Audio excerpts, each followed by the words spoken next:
menunjukkan sikap terima dan bertakwa kepada Tuhan Yang Maha Esa serta gotong royong dan bernalar sedikit dengan baik.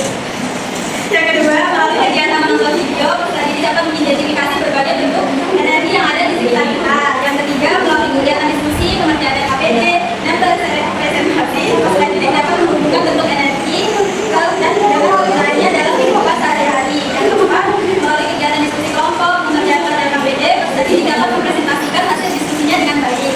Nah, jadi anak-anak, Ibu akan menontonkan kalian video. Video apa tuh? Nanti kita lihat ya, disimak baik-baik ya. Nanti Ibu akan bertanya kepada kalian.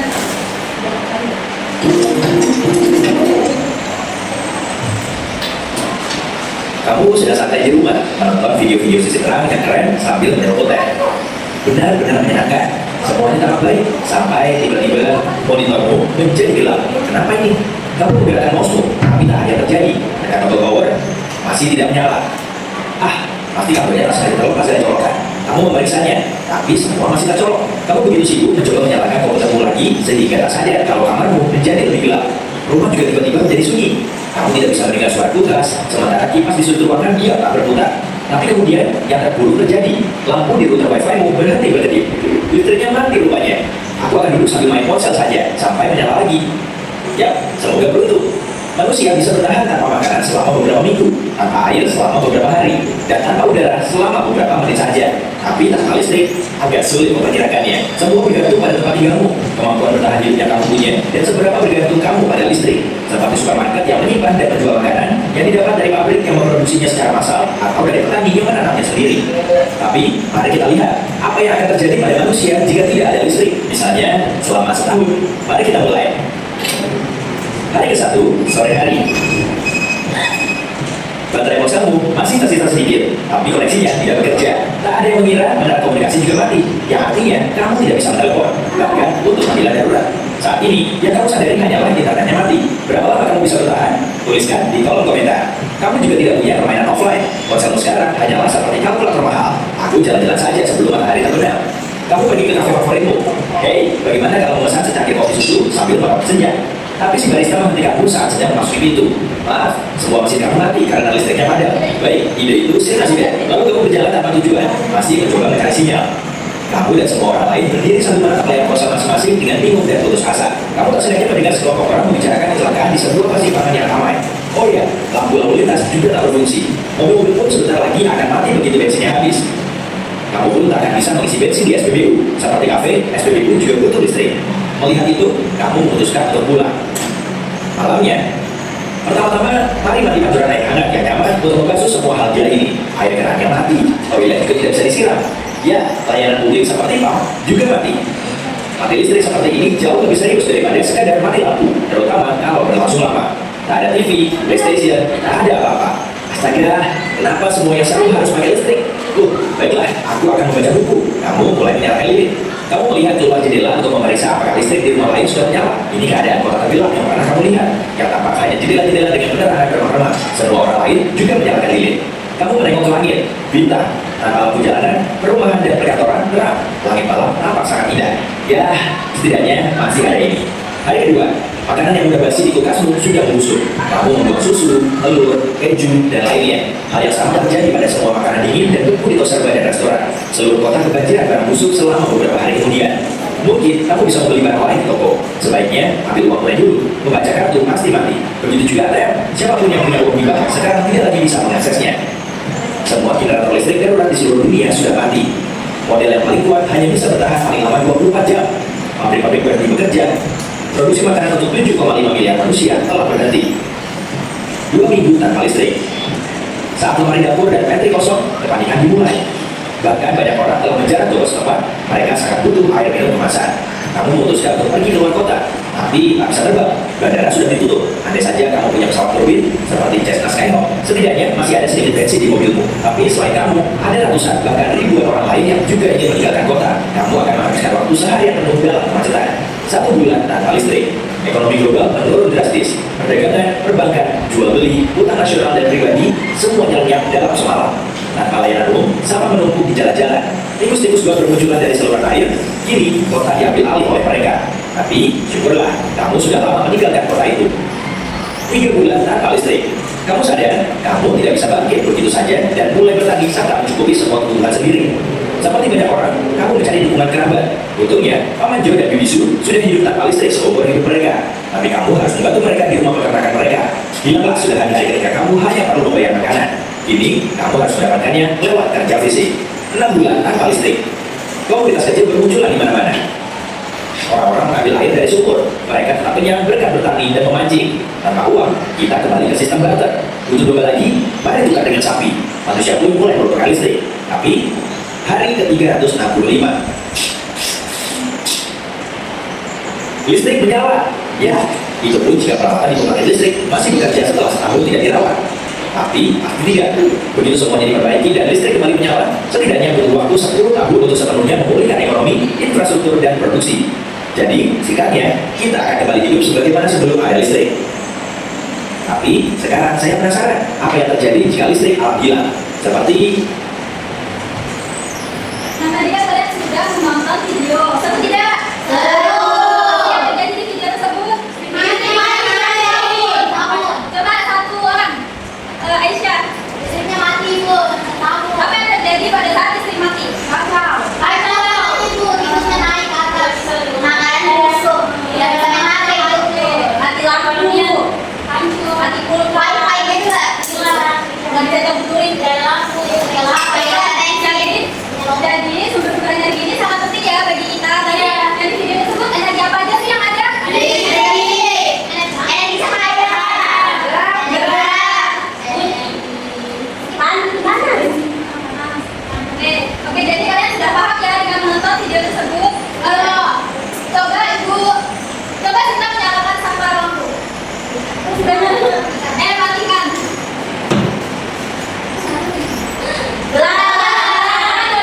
Lampu tersebut adalah contoh dari energi Listrik dan cahaya. Oke, jadi kalian sudah paham ya. Sekarang ibu akan membagi kalian menjadi 3 kelompok dan akan mengerjakan LKPD.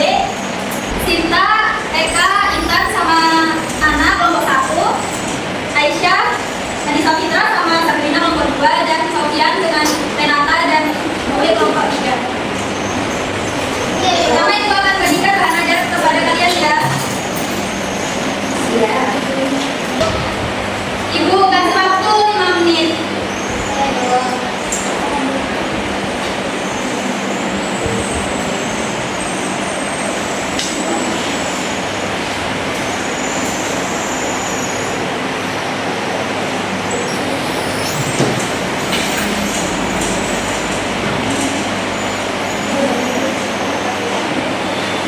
Sudah selesai? Belum.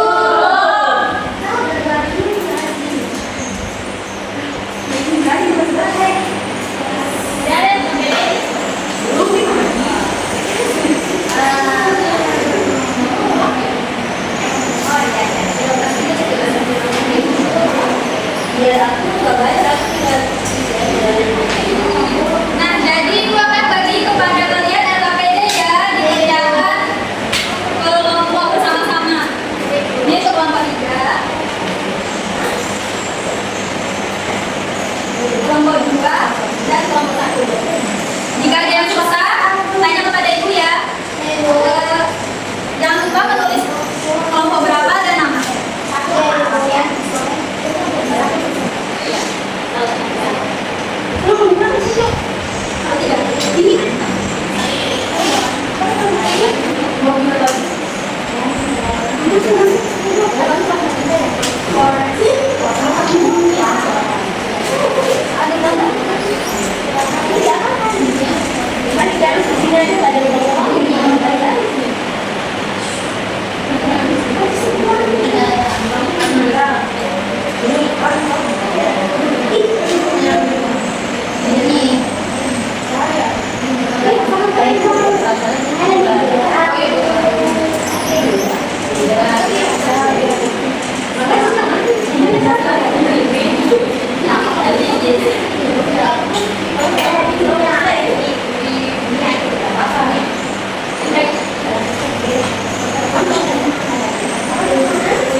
dan yang terakhir itu apa?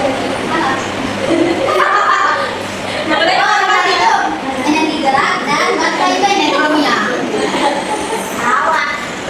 bagaimana tanggapan dari kalian? Salah. Ini kesalahan dalam menanggapi. Sama. Jadi ini jawabannya memang yang di sini keliru ya, tapi sudah diperbaiki dengan Aisyah. Berarti Aisyah sudah paham dengan materi hari ini. Oke, terima kasih Aisyah. Tepuk tangan. Kelompok 3 silakan maju. Nah, jadi di sini kami kelompok 3. Perkenalkan saya Dwi, saya keluarga dari teman saya. Nah, yang pertama di sini pertanyaan nomor 1. Saat kita sedang tidur pulas dan tidak bergerak, tubuh kita sama sekali tidak membutuhkan energi. Pilihannya benar atau salah? Di sini kami memilih salah. Alasannya karena pada saat kita tidur kita juga itu membutuhkan energi karena ada bernafas. Karena kalau kita tidak bernafas kita sudah meninggal. Yeay, itu dia. Sepi. Yang kedua berarti ya, yang kedua pernyataannya matahari adalah sumber energi yang luar biasa karena bisa menghasilkan energi sekaligus energi panas. Dan kami benar karena tanpa adanya matahari kami tidak bisa menjemur pakaian. Artinya pakaian kita itu akan basah atau kotor karena kita tidak cuci dan tidak kering. Dan yang selanjutnya nomor 3, energi bunyi hanya bisa dihasilkan oleh benda-benda elektronik yang menggunakan baterai atau listrik. Kami pilih salah karena kita juga bisa menghasilkan bunyi. Dari kita berbicara, kan kita ada suara, ada bunyi. Dan yang keempat, bensin pada motor dan makanan yang kita makan adalah contoh benda yang menyimpan energi kimia. Alasannya benar karena bensin memang mengandung bahan kimia. Yang terakhir, Saya bayangkan. yang terakhir nomor 5, manusia memiliki kemampuan hebat untuk menciptakan energi baru yang tadinya tidak ada menjadi ada. Pilihan kami salah karena kami bukan Tuhan. Saya mau menambah. Ibu. Sabar ya, dan saya mau menjelaskan. Tenang ya, siapa yang mau menyampaikan dari saya? Coba, Eka maju ke depan, jelaskan. Oke, Meli. Sabar, tenang. Ini sudah saya tahu. Tadi Dwi bilang yang kelompok tinggi bilang bensin itu mengandung energi kimia. Beda konsepnya. Energi kimia itu seperti bensin karena dia dapat menggerakkan sesuatu, dia memberikan energi. Tapi ternyata Tadi dia mengandung kimia. Karena mengandung kimia alasannya karena mengandung kimia. Bukan begitu. soalnya ya, soalnya. Iya, itu sudah betul. Kan bensin pada motor dan makanan yang kita makan adalah contoh benda yang menyimpan energi. Ya. Yang menyimpan energi kimia. Jadi energi kimia disimpan di bensin. Itu menyimpan sama dengan mengandung. Anakku kalau digantung apa disimpan kan disimpan. Kamu salah konsepnya. Ibu jelaskan yang mau nanti. Iya, jelaskan. Bagaimana Ibu? Kalian baca bahan ajarnya ya. Bahan ajarnya di sini, energi kimia adalah energi yang tersimpan di dalam bahan-bahan kimia. Jadi, Ika salah. Dwi sudah Ika. Coba Pak, kalian berani. Kenapa kelompok ini dilakukan? Tunggu tidak ada. Tepuk tangan pada Eka karena sudah mengeluarkan pendapatnya dan kelompoknya. Kelas salah lagi. Saya maju.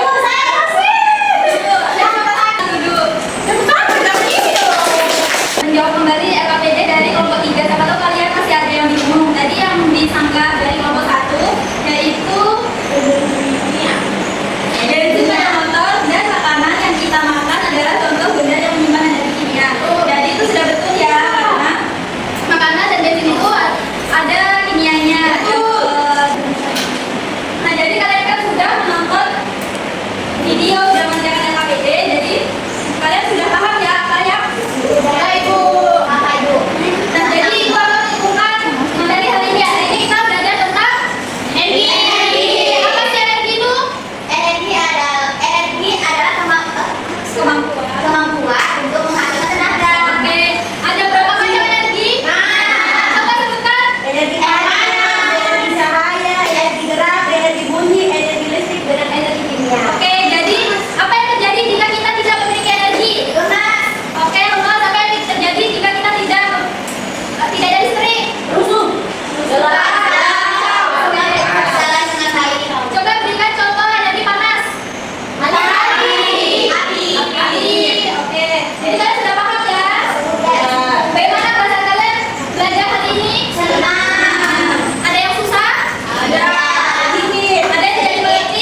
Ibu kasih waktu 5 menit. Oke,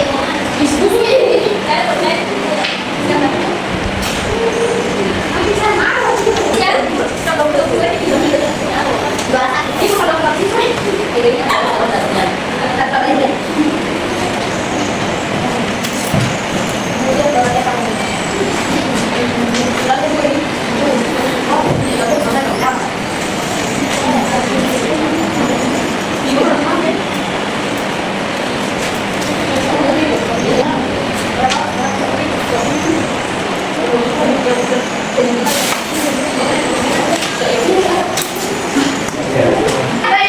Ibu depan ya.